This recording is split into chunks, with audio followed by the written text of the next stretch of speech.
Assalamualaikum warahmatullahi wabarakatuh. Alhamdulillah, wassalatu wassalamu ala rasulillah, amma ba'du. Perkenalkan, saya Ahmad Maktum. Saya merupakan salah satu pengajar di program studi Ekonomi Syariah Fakultas Keislaman Universitas Trunojoyo Madura. Saya merupakan salah satu peserta PDD UKTPT untuk tahun 2025. Berikut ini saya akan menjelaskan sepintas deskripsi mata kuliah Manajemen Zakat Infak Sedekah Wakaf dan Lembaga Filantropi Islam. Mata kuliah ini membahas bagaimana pengelolaan zakat, infak, dan sedekah baik secara teoritis dan secara praktis lewat berbagai literatur yang telah didesain berbasis data dan hasil penelitian. Selain itu, di dalam mata kuliah ini menguraikan berbagai standar pengelolaan zakat, infak, sedekah, dan wakaf dan lembaga filantropi Islam, terutama dalam upaya pengentasan kemiskinan dan kemajuan umat lewat berbagai gagasan dan keragaman pendekatan dan kondisi masyarakat. Beberapa asesmen yang dilakukan di dalam mata kuliah ini yakni seperti dengan diskusi, tanya jawab, kuis, hingga tugas berbasis proyek. Mata kuliah ini disusun dengan 5 klasterisasi yang akan dilaksanakan dalam 16 kali pertemuan berikut ujian tengah semester dan ujian akhir semester. Bahan kajian tersebut dalam 5 klasterisasi antara lain aspek syariah siswa, sejarah perkembangan siswa, regulasi dan peraturan perundang-undangan siswa, standar pengelolaan siswa hingga pada arah kebijakan siswa yang ada di Indonesia. Berikut ini adalah salah satu pertemuan sebagai bahan video pembelajaran dalam PDD UKTPT untuk mata kuliah Manajemen Siswa. Bismillahirrahmanirrahim. Assalamualaikum warahmatullahi wabarakatuh. Waalaikumsalam warahmatullahi wabarakatuh. Alhamdulillahirabbil alamin wa bihi nasta'inu ala umuri dunya waddin. Shalatu wassalamu ala asyrofil anbiya mursalin sayyidina maulana Muhammadin wa alihi washabihi amma ba'du. Oke, saudara sekalian, sebelum kita mulai perkuliahan pada siang hari ini, marilah kita berdoa terlebih dahulu. Berdoa mulai.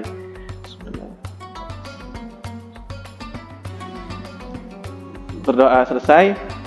Nah, di pertemuan sebelumnya ya kita sudah mempelajari aspek syariah terkait dengan zakat ya teman-teman sekalian, bahwa zakat itu punya peran di dalam peradaban.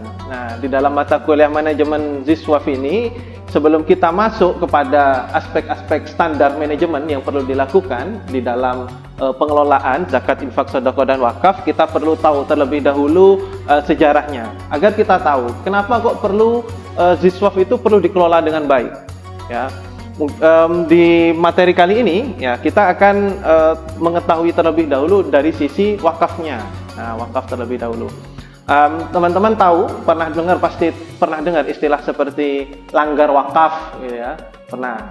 Nah, langgar wakaf apa begitu, itu pasti ada banyak di beberapa tempat ya. Nah, sebenarnya yang disebut wakaf itu mulai dari kapan sih pertanyaannya? Ternyata kalau teman-teman perhatikan, wakaf itu bahkan lebih dahulu usianya ketimbang peradaban manusia modern. Ya, usianya lebih dulu dari peradaban manusia modern, atau bahkan lebih dulu dari turunnya ajaran Islam. Kalau mau dihitung turunnya ajaran Islam itu sejak Rasulullah mendapat wahyu, usia 40 tahun itu. Bahkan lebih dahulu.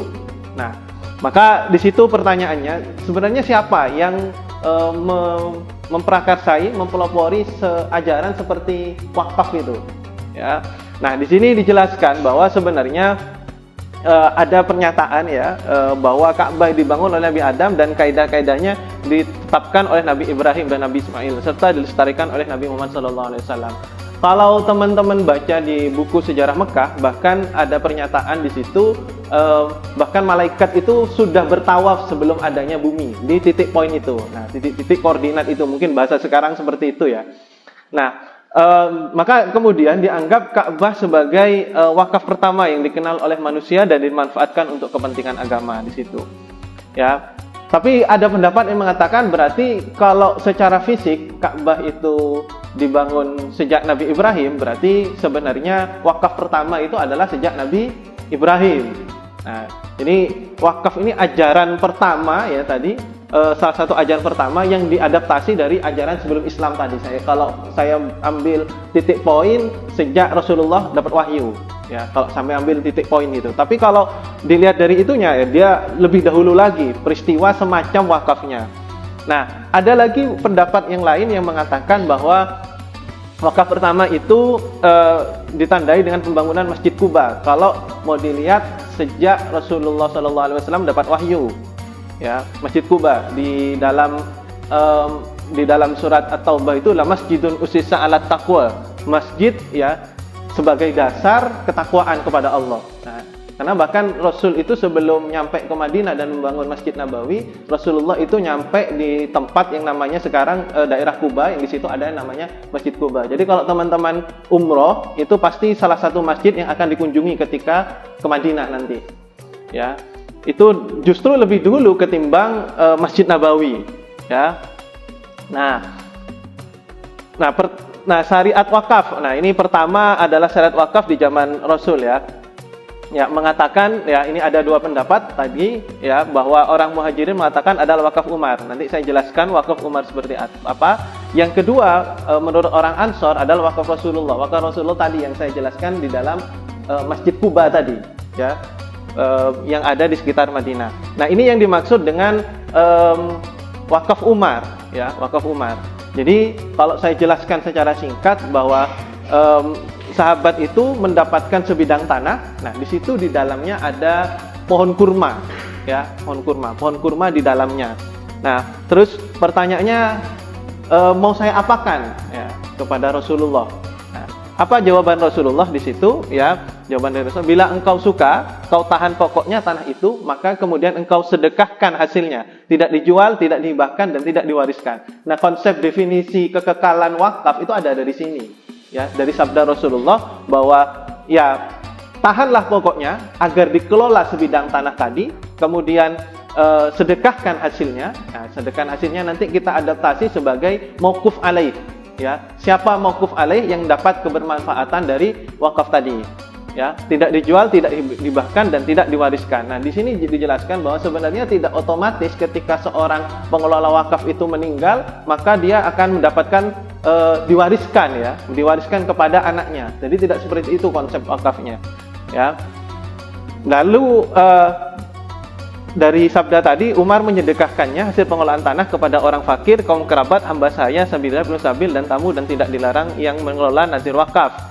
Ya, jadi setelah itu kebermanfaatan dari tanah wakaf itu terus menerus. Ya. Nah, ada beberapa riwayat wakaf yang kemudian diikuti oleh para sahabat ya di situ. Di situ contohnya Abu Talhah yang mewakafkan kebun kesayangannya, Abu Bakar mewakafkan sebidang tanah di Mekah diperuntukkan kepada anak turunannya yang datang ke Mekah, Utsman menyedekahkan hartanya di Khaibar, Ali bin Abi Thalib mewakafkan tanahnya yang subur, Mu'ad bin Jabal mewakafkan rumahnya yang populer dengan sebutan Darul Ansor. Pelaksanaan wakaf disusul oleh Anas bin Malik ya. Dan kalau di dalam kajian wakaf, salah satu wakaf yang terkenal dan fenomenal ya, itu wakaf sumurnya Sayyidina Utsman ya, teman-teman sekalian. Jadi Sayyidina Utsman itu pernah membeli sebuah sumur yang kebermanfaatnya untuk kaum muslimin di Madinah. Ya, sumur itu kemudian ya dimanfaatkan secara terus-menerus sampai sekarang ya. Setelah jadi sumur ya oleh pemerintah, sumur tadi dibelikan sebidang tanah tadi di sekitar sumur jadi kebun kurma. Kebun kurma itu sekarang juga di sekitarnya dibangun sebuah hotel. Nah, bintang 5. Teman-teman bisa telusuri itu, bisa cari. Jadi betapa luar biasanya, kan itu diatasnamakan masih rekeningnya dengan atas nama Sayyidina Utsman.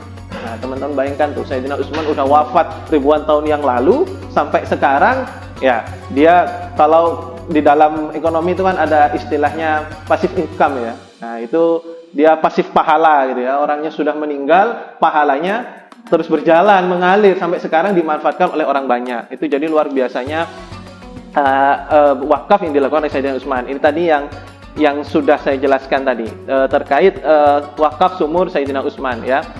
Jadi Rasulullah itu sudah menyampaikan bahwa pemilik sumur ini mempersulit dalam masalah harga, tapi Rasulullah menjadikan pembelian sumur ini sunnah bagi para sahabat. Jadi Sayyidina Utsman itu langsung ngacung duluan ya, kalau menurut riwayat itu. Jadi teman-teman tidak perlu takut ya ketika kita mewakafkan ya atau menyedekahkan atau menginfakkan sesuatu barang yang istimewa, Allah akan pasti ganti yang juga tidak kalah istimewanya.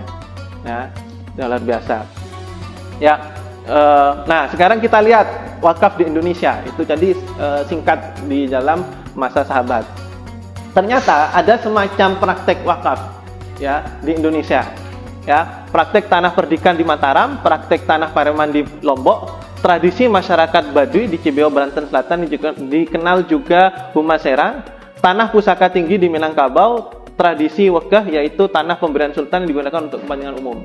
Di Indonesia itu bahkan sebelum kemerdekaan praktek semacam ya di dalam regulasi Indonesia. Tapi prakteknya, nah tadi sama seperti tadi saya menjelaskan, wakaf itu sudah ada sebelum zaman Islam. Gitu. Nah, kalau di Indonesia sebelum eksis di dalam kehidupan berbangsa dan bernegara dengan adanya regulasi, wakaf itu sudah ada dilakukan oleh masyarakat. Ya, ini contoh-contohnya. Ya, contoh-contoh bahwa sebenarnya wakaf itu banyak gunanya dan dimanfaatkan oleh orang banyak. Ya. Nah, ini salah satu ya bukti awal paling kuat dapat diterusi dari peran Wali Songo dalam memperkenalkan Islam. Ya, ini pendirian pesantren di masjid ya lingkungan Sultan Istana. Pola ini dilakukan oleh Syekh Maulana Malik Ibrahim dan Sunan Ampel yang kemudian diikuti oleh tokoh Wali Songo lainnya. Nah, jadi justru tadi saya bilang yang paling tren, yang paling eksis sampai sekarang konsep wakaf pesantren dan masjid. Nah, sampai sekarang itu dipertahankan. Nah, maka di dalam kajian wakaf itu dikenal sebagai wakaf-wakaf tradisional. Ya, dikenal sebagai wakaf tradisional. Ya, ada masjid, ada pesantren. Sebenarnya ada lagi yang teman-teman lupa kadang-kadang itu bahwa sebenarnya dia adalah aset wakaf. Apa, Pak? Kuburan. Ya, kuburan. Kalau pengelolaannya baik itu sebenarnya ya itu apa namanya menghilangkan kapitalisasi ketika orang mau meninggal itu. Kalau kuburannya merupakan tanah wakaf.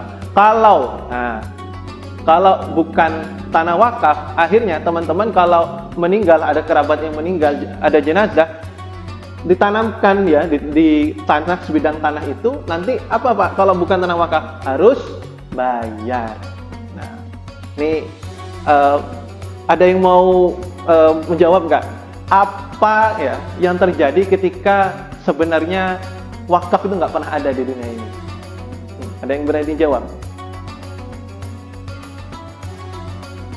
Tadi saya kasih contoh, kuburan bisa jadi bayar.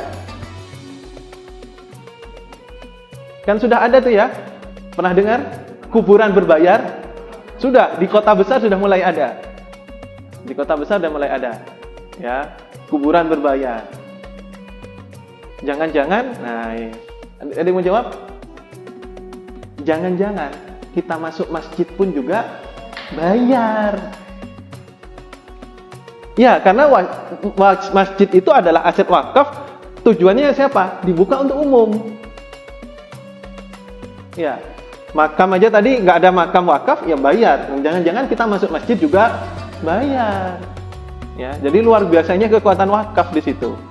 Ya, oke. Nah, di Indonesia eksistensinya, wakaf itu sejak ya Undang-Undang pertama, Undang-Undang 41 tahun 2004. Ya. Apa saja yang bisa kita wakafkan? Nah, tadi saya kasih contoh banyak tuh. Terkait tanah dan bangunan. Kebanyakan contohnya tanah dan bangunan ya. Ya. Di sini di Undang-Undang Nomor 41 2004 tentang wakaf ya pasal 15 dan 16 ya, harta wakaf hanya dapat diwakafkan apabila dimiliki dan dikuasai oleh wakif secara sah. Jadi kalau misal saya dapat jaminan tanah terus tanahnya saya wakafkan gitu, enggak boleh. Ya, punya orang gitu ya, enggak boleh. Nah, berarti apa Pak yang sebenarnya kita bisa wakafkan? Di situ ada dua penggolongan ya. Di situ satu benda tidak bergerak, tadi termasuk tanah ya, bangunan. Yang kedua benda bergerak. Apa benda bergerak? Mobil boleh Pak? Boleh. Ya, boleh. Mobil itu jadi wakaf itu boleh.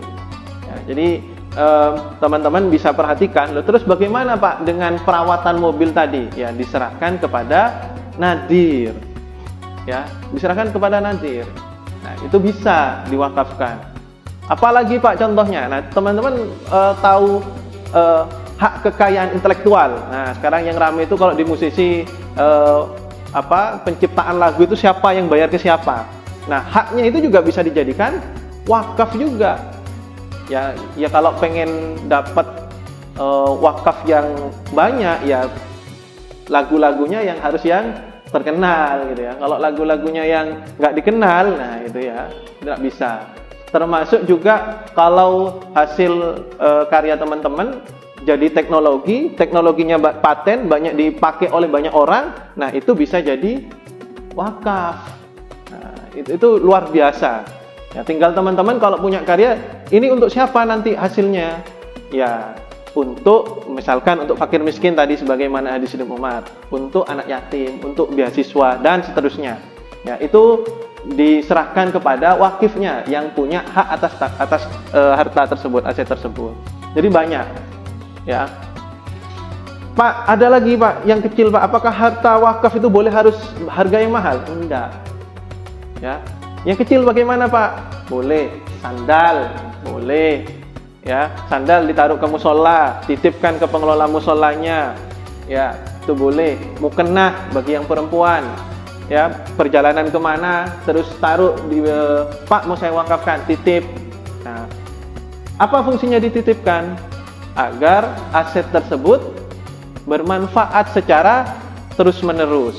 Nah, karena yang perlu mau digarisbawahi di dalam wakaf adalah keberlanjutan dan kebermanfaatan aset. Nah, ini ya contoh lagi ya. Benda tidak bergerak sebagaimana ayat 1 huruf A meliputi hak atas tanah, ya, bangunan, tanaman yang berkaitan dengan tanah. Ya, tadi kalau dijelaskan kebun kurma, ya kebun kurma yang ada di dalam situ begitu, ya. Hak milik atas satuan rumah, benda tidak bergerak lain sesuai dengan ketentuan syariah. Nah, benda bergerak meliputi ya ini ya. Ada uang. Nah, uang itu termasuk benda bergerak, ya. Yang kedua, sarana dan kegiatan pendidikan, ya, pesantren, ya, termasuk kalau ada gedung, pengembangan gedung untuk pendidikan itu bisa dikembangkan dari aset wakaf. Kesehatan, jelas, ya, bikin rumah sakit untuk fakir miskin, misalkan, itu bisa. Jadi bangunan rumah sakitnya dari wakaf, begitu. Ya, bantuan kepada fakir miskin, ya tadi saya kasih contoh juga dari dalam bentuk bantuan fakir miskin dalam bentuk dana bergulir, bisa. Ya, peningkatan ekonomi umat itu juga bisa. Terus kemudian kemajuan kesejahteraan umum. Ya, misalkan ini mulai lagi banyak nih juga saya lihat trennya. Jalan kecil. Nah, jalan kecil yang dipakai oleh orang banyak. Nah, itu kan sederhana ya teman-teman sekalian. Jalan yang paling cuma lebarnya ya nggak lebih dari 1 meter kadang-kadang. Tapi itu merupakan akses yang vital untuk orang mempercepat ke penghubung desa, misalkan antar desa tadi. Nah, itu juga luar biasa sebenarnya. Itu kan sarana peningkatan kesejahteraan umum.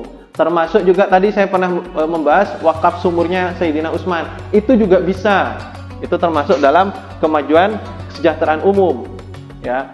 Atau, nah ini bisa jadi salah satu solusi di dalam mengatasi kesehatan masyarakat. Apa Pak? Dalam bentuk apa? WC umum.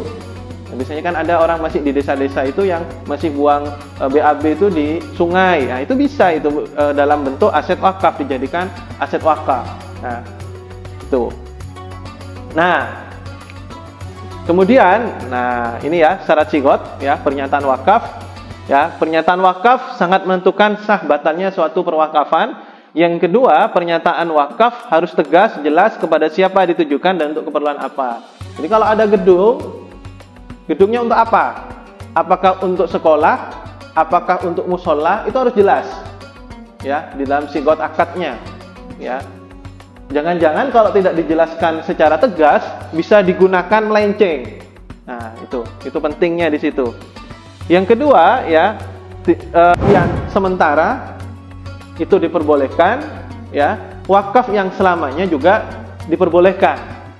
Ya, dua-duanya diperbolehkan. Kalau tadi saya membahas terkait CWLS itu termasuk salah satu wakaf sementara. Ya, wakaf sementara. Sementara artinya 5 tahun, 2 tahun, ada jatuh temponya tuh. Nanti harga sukuknya itu dikembalikan lagi dalam ketika jatuh tempo. Nah, itu kalau di dalam konsep CWLS. Nah, sekarang ini kita coba ya membedakan antara, kemarin kita sudah membahas zakat dan wakaf secara teoretik ya. Nah, sekarang kita coba membedakan antara zakat dan wakaf ya. Nah, statusnya kalau zakat jelas, nomor ya, zakat itu hukumnya wajib ya, wajib. Ya, kalau sudah sampai nisab wajib bayar. Kalau nggak sampai nisab ya sudah dibolehkan. Yang kedua, voluntary. Ya, voluntary artinya sukarela. Tapi dari tadi saya sudah menjelaskan bahwa wakaf itu punya keutamaan yang besar sekali bagi peradaban manusia, bagi kesejahteraan minimal lingkungan sekitar. Apalagi kalau dikaitkan dengan konsep SDGs. Tadi saya sampaikan bisa buat bikin WC umum, boleh ya, sumur bagi yang kekurangan air, pengentasan kemiskinan. Nah, itu bisa jadi dana bergulir dan dana abadi. Yang kedua, prinsipnya ya, zakat ya more on konsumtif. Jadi bisa untuk konsumtif, tapi juga bisa juga untuk produktif sebenarnya. Tapi dititik beratkan konsumtif. Kenapa? Karena di dalam zakat ada mustahik, orang ya, golongan yang wajib nerima. Yang pertama apa? Fakir. Nah, kalau fakir itu pasti dianjurkan pertama kali dapat zakat yang sifatnya konsumtif. Ya, dikonsumsi dulu. Nah, yang dari wakaf prinsipnya apa? Selamanya sebisa mungkin tidak bisa berkurang kebermanfaatannya. Nomor 3, siapa yang memberikan? Nah, yang pertama itu disebut muzaki. Kaf, punya mukennah bisa jadi wakaf. Makanya anyone ya, siapapun bisa dan boleh berwakaf. 4, resipien, penerima ya. 8, asnaf ya, itu sesuai dengan Al-Quran. Terus kemudian kalau wakaf anyone, siapa aja. Nah, makanya tadi disebutkan bahwa wakaf itu salah satu cara pemenuhan infrastruktur masyarakat. Nggak ngurus itu orang, mau orang kaya, mau orang miskin, boleh itu menerima manfaat dari wakaf. Kalau zakat nggak boleh, karena sudah ditentukan ya dalilnya secara qat'i di Al-Quran. Ada 8 golongan. Nomor 5, nah basisnya adalah aset ya. Basis aset adalah basis perhitungannya yang dimaksud ya. 2,5% dari mana? Dari asetnya. Tapi kalau wakaf nggak ada hubungannya, orang kaya, orang miskin, boleh siapapun bisa wakaf ya. Mau orang itu punya banyak uang ya, mau itu nggak punya uang, bisa aja ya, karena kebermanfaatan itu nggak lihat dia itu orang kaya atau orang miskin ya. Nomor 6 ya, metode distribusinya ya, direct cash atau bisa dalam bentuk modal ya, in kind and capital. Nah, kalau wakaf, nah, tujuannya adalah untuk tujuan bisnis dan kemaslahatan umat di situ. Artinya apa? Ya, produktif tadi dikelola dulu, baru bisa diberikan kebermanfaatannya untuk orang lain. Dan ingat teman-teman, kalau tadi kita kembali lagi flashback kepada sejarah ya, sejarah di dalam wakaf ya. Wakaf pertama itu kan wakaf salah satu tadi dijelaskan adalah wakafnya sahabat Umar. Artinya justru itu adalah wakaf produktif ya. Tahanlah pokoknya, maka sedekahkan hasilnya. Ingat tadi sabda Rasul bahwa tahanlah pokoknya, sedekahkan hasilnya. Justru di situ adalah bagaimana caranya memproduktifkan tanah dan isinya kebun kurma tadi, baru kemudian hasil dari kurma tadi itu kemudian disedekahkan. Bukan pohon kurmanya yang disedekahkan diberikan kepada orang, tadi sabda Rasul, tapi tahanlah, dikelola dulu hasilnya, baru kemudian diberikan kepada orang lain. Nah, itu tadi ya, kalau kembali kepada sabda Rasul. Oke, nah, itu penjelasan dari saya. Silahkan bagi teman-teman barangkali ada pertanyaan dari pernyataan saya tadi, penjelasan saya. Silahkan. Siapa? Ya, yuk. Silahkan. Sebutkan NIM dan namanya. Apakah bisa pengembangan musola itu menggunakan wakaf? Pengembangan? Nah, musola itu kan biasanya identik dengan tempat yang kecil ya. Ya, kita lihat dulu bentuk fisiknya, deskripsinya musola. Pengembangannya lewat apa, Pak? Bisa nggak lewat wakaf? Bisa, jawabannya bisa. Mulai dari apanya? Pertama, mulai dari infrastruktur kelengkapan musolanya tadi. Apa, Pak? Mukenahnya dulu, sajadahnya, karpetnya, ya. Baru kemudian mic-nya, barangkali itu mau digunakan untuk adzan, ya. Lama-kelamaan, nah ini ya. Yang terpenting musola itu ramai dulu. Nah, karena ada fasilitasnya. Nah, setelah itu baru tuh bangunlah musola, ya. Kalau sudah ramai orang-orang di situ, ya diminta untuk wakaf. Teman-teman harus bisa membedakan ya antara wakaf dan wakaf melalui uang. Nah, antara wakaf uang dan wakaf melalui uang. Saya ulangi lagi, ya. Kalau wakaf uang, ya uangnya yang diproduktifkan. Tapi kalau wakaf melalui uang, kaitannya dengan pengembangan musola. Orang tuh diminta wakaf melalui uang, punya 100.000, punya 50.000, oh dibelikan semen dulu, karena nanti semennya akan digunakan untuk bangun musola. Nah, begitu ya. Jadi itu pengembangan musola ya menggunakan wakaf dari hal yang kecil. Yang penting ramai dulu lah itu musola itu ya. Infrastruktur dasarnya ada, sajadahnya, karpetnya, begitu. Oke, ada lagi pertanyaan? Ya, silakan. Pertanyaan Pak, kalau ada masjid yang sudah jadi Pak, apakah pengembangannya itu boleh melalui wakaf? Ya, kalau sudah ada masjid yang sudah jadi, bisa nggak pengembangannya mulai wakaf? Bisa, jawabannya. Kebanyakan yang terjadi, kasus-kasus yang ada, masjid itu belum tertata dulu. Dia apa statusnya? Apakah statusnya sebagai wakaf atau tidak? Itu pertanyaannya yang pertama. Kalau sudah, nah baru tuh pengembangannya apa? Masjid itu modelnya apa? Apakah akan mengembangkan ekonomi? Nah, itu bisa dikembangkan tuh melalui aset-aset wakaf yang dimiliki oleh masjid. Yang penting masjidnya dulu statusnya wakaf apa enggak? Itu pertanyaan pertama. Baru setelah itu ya, di situ arah pengembangannya masjid mau kemana? Ya, itu jawabannya. Mau di situ mau dibuat pengembangan ekonomi masyarakat, ya, dibuat dana bergulir agar masjid itu dapat bermanfaat bagi orang sekitarnya. Nah, itu yang mau saya garis bawahi. Itu bisa dengan menggunakan mekanisme wakaf. Ya, tuh. Oke, saya rasa sudah cukup ya materi kita pada pertemuan kali ini. Jangan lupa ya proyek yang pernah kita rangkai kerangkanya itu mulai dikerjakan, terutama pembuatan konten ya. Pembuatan konten nanti bisa kita cicil ya, bisa kita cicil mulai dari sekarang. Nanti pada saatnya di pertemuan ke-13 nanti kita mulai menyampaikan presentasi. Teman-teman ini bikin apa kreativitasnya di dalam pengelolaan zakat, baik zakat dan wakaf, pengumpulan, gunaan dan pendistribusian di situ ya. Oke, itu saja yang bisa kita diskusikan pada kuliah siang hari ini. Kita akhiri dengan bacaan hamdalah. Alhamdulillahirabbil alamin. Assalamualaikum warahmatullahi wabarakatuh.